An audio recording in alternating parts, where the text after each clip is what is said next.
ولی جب چاہے کرامت دکھائے نہیں، جب اللہ چاہے بتانا چاہے کہ یہ میرا دوست ہے، یہ میرا ولی ہے، کوئی کرامت ظاہر کر دے، جس طرح سورۃ الکہف میں اصحاب کہف کا واقعہ آپ پہ پڑھا گیا کہ یہ 7 نوجوان تھے، اپنی قوم کے سرداروں سے مشرکانہ ماحول سے تنگ آ گئے تھے اور یہ بستی سے باہر نکلے، ایک درخت کے نیچے بیٹھے، ایک، پھر دوسرا، پھر تیسرا، پھر چوتھا، پھر پانچواں، یہ 7 کے قریب تھے۔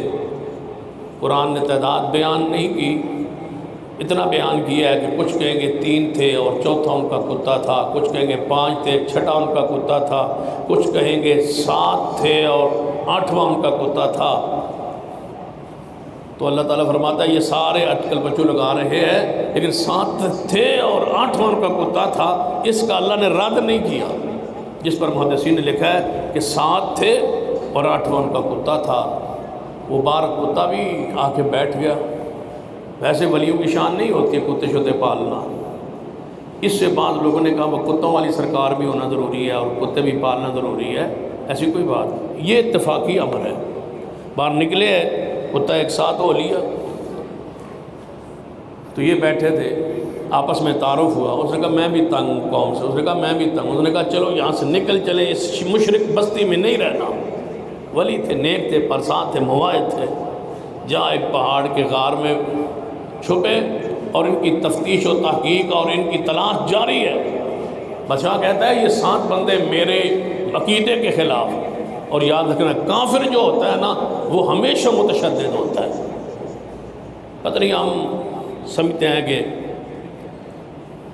کہ مسلمان تشدد پسند ہوتے ہیں، ایسی بات نہیں، کافر تشدد پسند ہوتا ہے۔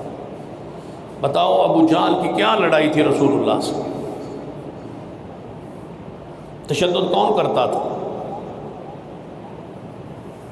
رسول اللہ تشدد کرتے تھے؟ نہیں، کافر کرتے تھے۔ رسول اللہ کیا کہتے تھے؟ حکومت دے دو؟ نہیں۔ فرعون کون تھا؟ کس بنیاد پہ لڑتا تھا؟ عقیدے کی بنیاد پہ۔ کس نے تشدد کیا؟ فرعون نے۔ کس نے تشدد کیا؟ نمرود نے۔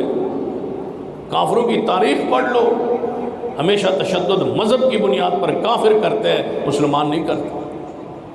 مسلمان تو اسلام کی دعوت پیش کرتے ہیں، بس لڑتے نہیں۔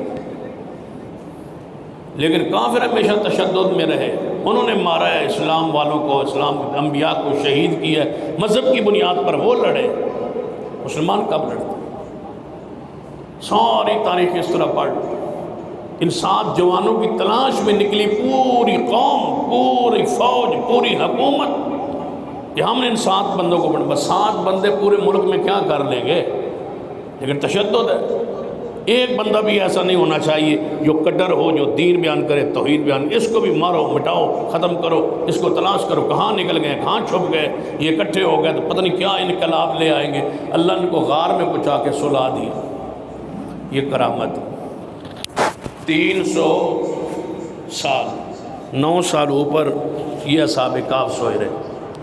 یہ سورۃ الکہف ہے جس کو جمعے والے دن مومن پڑھتے ہیں۔ اس کی آخری آیات اور پہلی آیات 10 اگر یاد کر لی جائے تو نبی علیہ السلام اللہ فتنہ دجال سے محفوظ رکھے گا۔ ہر جمعے کو پڑھیں، اللہ آپ کو دجال کے فتنے سے محفوظ رکھے گا۔ تو نبی علیہ السلام پر یہ پورا واقعہ نازل ہوا ہے۔ ان کا سوال تھا کافروں کا، مشرکوں کا کہ بتائیں اصحاب کہف کون تھے، تو رسول اللہ وہ بیان کر رہے ہیں، قرآن کے ذریعے تلاوت ہو رہی ہے کہ یہ تھے اصحاب کہف۔ پیچھے سوال تھا ان کا یوسف علیہ السلام کے حوالے سے کہ بنی اسرائیل کیسے پہنچے مصر میں، آج ان کا سوال یہ تھا کافروں کا کہ اصحاب کہف کون تھے، ذوالقرنین کون تھا، دجال کیا ہے، یجوج مجوج کی یہ جو قوم ہے اس کی حقیقت کیا ہے۔ تو ان میں سے اصحاب کہف کا پہلا سوال، یہ 309 سال سو گئے غار میں۔ اللہ فرماتا ہے ہم ان کے پانچ سے خود بدلتے رہے، کروٹیں بدلتے رہے، ہم ان کی سلائے رہے۔ 300 سال سونا بغیر پانی کے، بغیر کھانے کے، بغیر جاگنے کے، اور زندہ رہنا، یہ کس کی قدرت ہے؟ اللہ کی۔ وہ تو سوئے ہوئے تھے، کون کچھ کرتا رہا؟ اللہ، وہ سوئے رہے۔ 3 صدیاں گزر گئی، 9 سال اوپر گزر گئے، اٹھے جاگے، ایک جاگا، اس نے سب کو اٹھایا اور سارے اٹھ کے بیٹھ گئے۔ کہتے ہیں یار کافی دیر نہیں ہو گئی، ہم سوئے تھے تو کتنا سوئے ہوں گے؟ کہتے ہیں ہم کتنا سوئے ہوں گے، کچھ 1 دن یا 1 دن کا کچھ حصہ لگتا ہے ہم سو گئے۔ سوئے کتنے تھے؟ 309 سال۔ کہہ کیا رہے ہیں کہ ہم 1 دن یا 1 دن کا کچھ حصہ۔ یہ ولی تھے، یہ اولیاء تھے، نیند میں رہے کتنے 100 سال، 300 سال، 300 سال نیند میں رہے، پھر اٹھے اور پوچھا کہ ہم پر کتنا وقت گزرا ہے؟ یہاں 1 دن یا 1 دن کا کچھ حصہ۔ اللہ کا ولی ہو اور فوت ہو گیا ہو اور وہ جانتا ہو تمہارے اور ہمارے حالات۔ قرآن کہتا ہے ولی ہیں، سو گئے ہیں، رب نے سلائے ہیں 300 سال، اٹھ کے اپنے بارے نہیں جانتے کہ ہم کتنا ٹھہرے ہیں۔ تمہاری حالت کون جانے گا؟ تمہیں کون جانے گا؟ تمہاری مشکل کشا۔ وما یشعرون ایان یبعثون، قرآن کا دعویٰ ہے کہ جو فوت ہو گئے ہیں پیارے رب کے، وہ نہیں جانتے کہ ہم آپ قبروں سے کب اٹھیں گے۔ جن کو یہ نہیں پتا کہ قبروں سے ہم کب اٹھیں گے، وہ ہمارے مشکل کشا، وہ ہمارے حاجت روا، وہ ہمارے نفع نقصان کے مالک نہیں نہیں نہیں، وہ تو اپنی حالت کے بارے میں آگاہ نہیں ہے۔ سارے کہتے ہیں 1 دن یا 1 دن کا کچھ حصہ۔ پھر عالم الغیب اللہ ہے، رب کے سوا کوئی نہیں۔ یہ اپنی ذات کی حقیقت، اپنے پہ گزری ہوئی حالت نہیں جانتے کہ ہم یہاں کتنے 100 سال ٹھہرے۔ کہتے 1 دن، چلو 50 سال تو کہتے ہی، 50-100 سال تو کہتے یار، 1 دن 300 سال کہاں اور 1 دن کہاں؟ 1 دن یا 1 دن کا کچھ حصہ۔ اللہ فرماتا ہے تم 300 سال یہاں سوئے رہے ہو۔ کہتے ہیں یار چلو پھر، یہ چونکہ نبی تو تھے نہیں کہ ان پر وحی آ جاتی، ولی تھے، آپس میں کہتے ہیں چلو یار جتنے بھی ٹھہرے ہیں اس کو چھوڑتے ہیں، یہ سکے ہمارے پاس ہے، کرنسی ہمارے پاس ہے، اپنے میں سے ایک بندہ بھیجیں، بھوک بڑی لگی ہوئی ہے، باہر جا کے نا وہ کھانا لے آئے۔ اور کھانا مانگ کے نہیں لانا، اپنے پیسوں کا لانا ہے۔ یہ ولیوں کی علامت ہے، مانگنے والے ولی نہیں ہوتے۔ جو آپ کی روٹی آپ سے لے رہے ہیں وہ تمہارے کیسے مشکل کشائی کریں گے بھائی؟ کھانا صاف لینا ہے، ستھرا لینا ہے، پکیزہ ازکا طعامن، ازکا پاک۔ جائے ہم میں سے ایک کھانا لائے، یا 2 چلے جائیں، یا 1 جائے اور کھانا لائے۔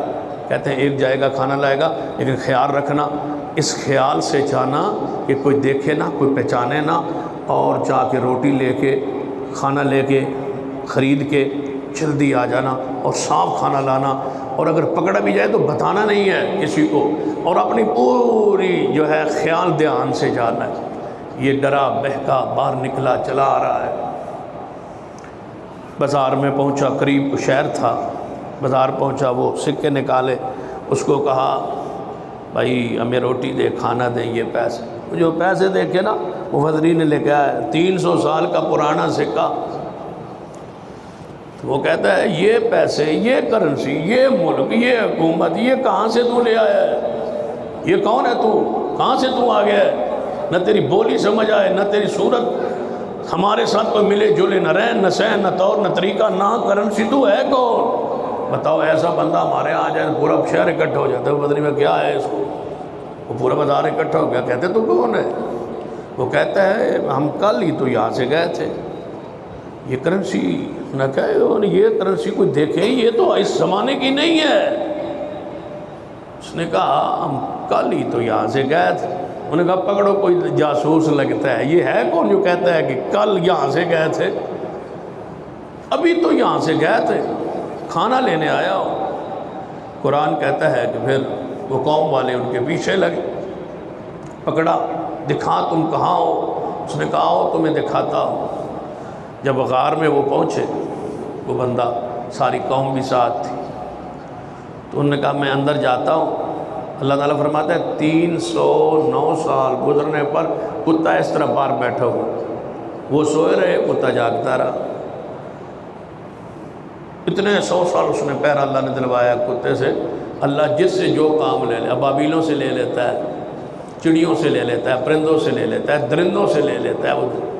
اور بعض بندوں کو نا بڑا رحم آیا کتے کے بارے میں، بڑی مشہور کہاوتیں ہیں، کہتے ہیں یہ کتا جو تھا نا یہ جنت میں جائے گا۔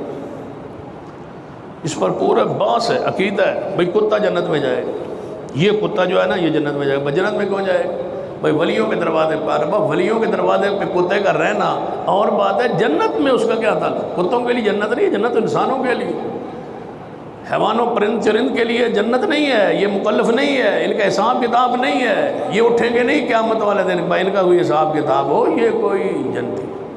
ایک مولوی صاحب کا میں نے باقاعدہ باضابطہ اس پر کلپ بھی سنا، اس نے باقاعدہ اس پر تقریر کی، اس کا موضوع ہی تھا اصحاب کہف کا کتا، یہ پوری تقریر کا موضوع تھا۔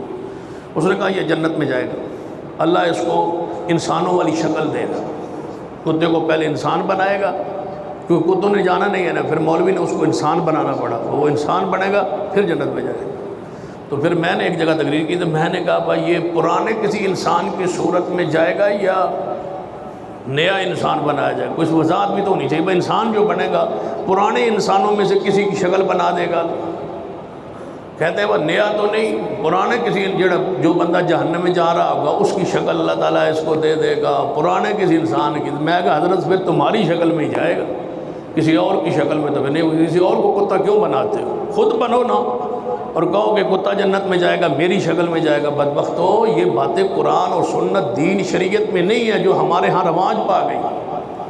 باقاعدہ اصحاب کہف کے کتے کا تویز لکھا جاتا ہے اور گلے میں لٹکایا جاتا ہے، اس کا نام بھی رکھا ہوا ہے، پتہ نہیں کیا نام ہے اس کتے کا، کوئی نام بھی خاص رکھا ہوا ہے، اور کہتے ہیں اس کے نام کا تویز لگائے تو بچہ پیدا ہو جائے گا، آسانی ہوگی، بڑی تکلیف سے بچ جائیں گے۔ عجیب عجیب کہانی ہے، سارا شرک سے یہ معاشرہ ہمارا بھرا ہوا ہے۔ کتا کتا ہے، اس نے رکھوالی کی ہے، اس میں کوئی شک نہیں ہے، اس کا ذکر قرآن میں آیا ہے، کوئی شک نہیں ہے، لیکن ذکر کا معنی یہ نہیں ہے کہ اس کو مبارک سمجھ، اس کو پیارا سمجھ، اس کو پاک سمجھ لے، ہے وہ کتا ہے۔